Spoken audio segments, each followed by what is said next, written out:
तुम्हारा सपना जे 2025 को क्रैक करने का अब एक नया पड़ाव लेने जा रहा है। ये आखिरी के 90 दिन करो या मरो और rather do or die movement है। This is the most important phase of your journey.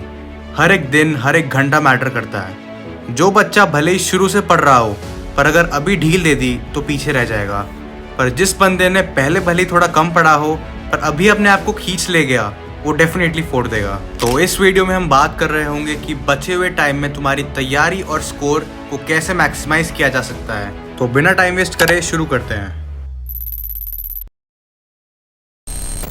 पहले थोड़ा ब्रीफ डिस्कशन कर लेते हैं अबाउट द पैटर्न चेंज। अगर नहीं पता है तो बता दूं, अब से integer section would only contain 5 questions rather than 10।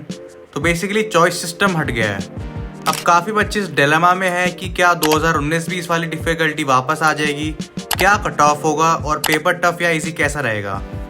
My review on it is कि कट ऑफ के बढ़ने के चांसेस तो रेयर ही हैं, या तो सिमिलर रहेगा 2024 की तरह या फिर कम होगा। इस चीज़ पे टाइम बर्बाद करना कि 2019-20 वाला लेवल वापस आ जाएगा कोई सेंस नहीं बनाता है। तुम्हारा काम अभी सिर्फ पढ़ने का है, इसलिए जस्ट डू योर पार्ट। दूसरा, मॉक टेस्ट पे बात करें तो अगर तुम्हारा अच्छा खासा सिलेबस पूरा हो चुका है तो definitely start giving mock test पूरा चैप्टर्स वाला होल सिलेबस के साथ।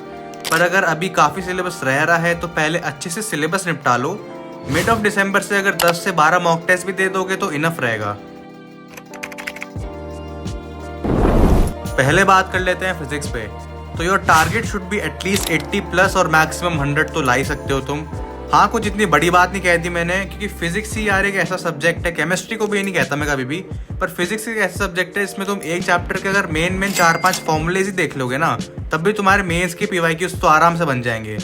इसलिए इस अपॉर्चुनिटी को वेस्ट मत करो यार। फिजिक्स काफ़ी स्कोरिंग सब्जेक्ट है, इसलिए इस पर अपनी ग्रास्प बना के रखो। इस समय तुम्हारा सॉल्विंग का टाइम ज़्यादा होना चाहिए rather than studying theory only. अपनी क्वेश्चन प्रैक्टिस को ज़्यादा से ज़्यादा बढ़ाओ और एक डिडक्टिव अप्रोच को इस्तेमाल करो। डिडक्टिव अप्रोच मतलब तुम क्वेश्चन जब कर रहे हो और जिस क्वेश्चन में तुम फंसोगे उसके कॉरेस्पॉन्डिंग थ्योरी तुम रिवाइज कर लेना। इसलिए सॉल्विंग ज़्यादा से ज़्यादा बढ़ाओ। और दूसरा, फार्मूला रिवीजन तो तुम्हारा लगातार चलता ही रहना चाहिए चैप्टर्स का।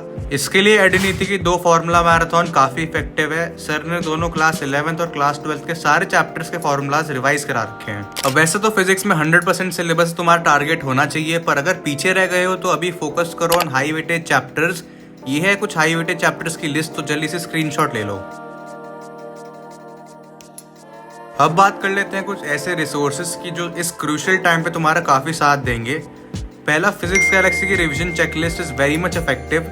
इसमें सर ने 1-1 घंटे की वीडियोस में पूरा चैप्टर को अच्छे से रिवाइज करा रखा है, तो तुम इसे देख सकते हो। दूसरा, ये सेम काम एडिनिटी ने भी कर रखा है, पर उसमें थोड़ा वीडियोज़ आर मेन्स ओरिएंटेड, जैसा तुम्हें सूट कर रहा है वैसा करना। दूसरा, जेई वाला की mind map series is also very good. इसमें टीचर्स ने काफ़ी कम टाइम में पूरे चैप्टर की थ्योरी रिवाइज करा रखी है, तो इससे भी तुम्हारा रिवीजन अच्छे से हो जाएगा। केमिस्ट्री पे बात करें तो NCERT plays a very important role in chemistry. वैसे तो तुम्हें सब चैप्टर्स की एनसीईआरटी पढ़ी लेनी चाहिए, पर अगर इतना टाइम नहीं है तो इन चैप्टरों की एनसीईआरटी तो ज़रूर रीडिंग मार लेना एक बार, काफ़ी हेल्प हो जाएगी तुम्हारी। बाकी basics are very much important. For example organic में नोमेनक्लेचर, जीओसी, आइसोमेरिज्म, फिजिकल में मोल कॉन्सेप्ट, स्टोइकोमेट्री, और इनऑर्गेनिक में पीरियोडिसिटी, केमिकल बॉन्डिंग। तुम्हारी पूरी केमिस्ट्री इन बेसिक फंडामेंटल चैप्टर्स पे निर्भर करती है, तो अगर यही तुम्हारे स्ट्रॉन्ग नहीं होंगे तो आगे काम नहीं चल पाएगा।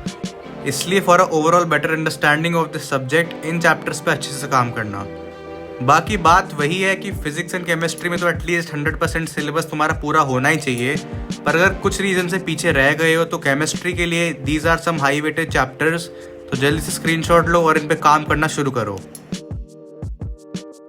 बाकी बात करें केमिस्ट्री के रिसोर्सेज की, तो कम टाइम में पूरे चैप्टर को रिवाइज करने के लिए तुम्हारा रिवीजन सीरीज ऑफ डेक्स्टर केम काफ़ी हेल्प कर देगा। इसमें सर ने 1-1 घंटे में या उससे कम टाइम में पूरे चैप्टर को रिवाइज कर रखा है, तो इससे तुम पढ़ सकते हो। दूसरा, सिंपली कॉन्साइज भी काफ़ी तगड़ा सोर्स है फॉर फास्ट रिविजन। इसमें फिजिकल केमिस्ट्री की स्पेशली काफ़ी तगड़े लेक्चर्स हैं, तो तुम उसे देख सकते हो। और तीसरा, जेई वाला के माइंड मैप्स भी काफ़ी इफेक्टिव रहेंगे फॉर दिस सब्जेक्ट। अगला बात करते हैं मैथ्स पे। तो अब तक तो तुम्हें पता चल ही गया होगा कि फिजिक्स एंड केमिस्ट्री से अकेले नहीं हो सकता। मैथ्स भी काफ़ी वाइटल रोल प्ले करता है इन डिसाइडिंग योर रैंक, इसलिए प्लीज़ इसे इग्नोर मत करना। अब देखो इजी चैप्टर्स तो हर सब्जेक्ट में एग्जिस्ट करते हैं और मैथ्स में भी हैं। ये है एक इजी के चैप्टर्स की लिस्ट। एटलीस्ट इन चैप्टर्स को तो पूरा कर ही लेना एक रिस्पेक्टेबल स्कोर लाने के लिए। जैसा कि मैंने कहा कि इस टाइम तुम्हारी सॉल्विंग मैक्सिमम होनी चाहिए। ज़्यादा से ज़्यादा क्वेश्चंस की प्रैक्टिस करो, PYQs प्रैक्टिस करो, उनमें छांटो कि ये इस टाइप का क्वेश्चन है, ये इस टाइप का क्वेश्चन है, उन्हें मार्क करके रखो। एंड टाइम पे रिवीजन करने में तुम्हारी काफ़ी हेल्प हो जाएगी। इसलिए ज़्यादा से ज़्यादा क्वेश्चन प्रैक्टिस करो, उससे तुम्हारी स्पीड एंड एक्यूरेसी दोनों बढ़ेगी। बात किया जाए रिसोर्सेज की तो रफ्तार series on Vora classes bye Nishant Vora sir एक काफ़ी तगड़ी सीरीज़ है। इसमें सर ने मोस्ट इंपॉर्टेंट कॉन्सेप्ट्स कम टाइम में कवर करा रखे हैं, तो इसे तुम देख सकते हो। और दूसरा जेई वाला की माइंड मैप्स एज यूजुअल तुम्हारी हेल्प कर देगी। टीचर्स ने काफ़ी अच्छे से थ्योरी पढ़ा रखी है। तो आई होप कि इस वीडियो ने तुम्हें उन इम्पॉर्टेंट टॉपिक्स पर फोकस करने में मदद की होगी जो तुम्हारे स्कोर में असली फ़र्क ला सकते हैं। याद रखना, जेई में सक्सेस का secret is only focus, practice और लगातार मेहनत। रुकना नहीं है, बस हर चुनौती को पार करते रहना है। नीचे कमेंट्स में भर दो I will rock JEE 2025, spam कर देना बिल्कुल, जिससे मुझे तुम्हारा जोश महसूस हो जाए। तो मिलते रहेंगे वीडियोस में। Till then subscribe.